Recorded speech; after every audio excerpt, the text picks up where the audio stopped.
అక్కడ దించండి. ఎవరిద్దరు కుర్రలు వస్తారు చూడు. ఆయన మా తాతయ్య సార్, ఒక్కసారి మాట్లాడొస్తా. అయినా ఇక్కడికి వచ్చారేంటి? అయినా ఈ బట్టలేంటి? మీరు ఇంకా కుర్రోలు అనుకున్నారా?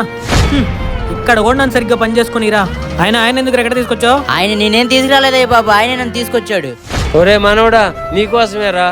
పనిలో పడి టయానికి ఇంటికి రావట్లేదు, ఫోన్ చేయట్లేదు. అయ్యగారితో ఒక మాట చెబుదామని వచ్చాను. ఏంటి మీరు ఆయనతో మాట్లాడేది? ఆ మాత్రం కష్టపడితేనే మన ఇల్లు గడుస్తుంది. మీరు నా పరువు తీయడానికే వచ్చారు. ఒరే మనవడా, నీకోసమేరా. ఏయ్, ఏంట్రా పెద్ద కరుస్తున్నావు? అది కాదన్నా, ఈయనతో వెళ్ళి పని చూసుకోపో. బాబు, నా మనవడు. ఏమైంది బాబాయ్ చెప్పండి.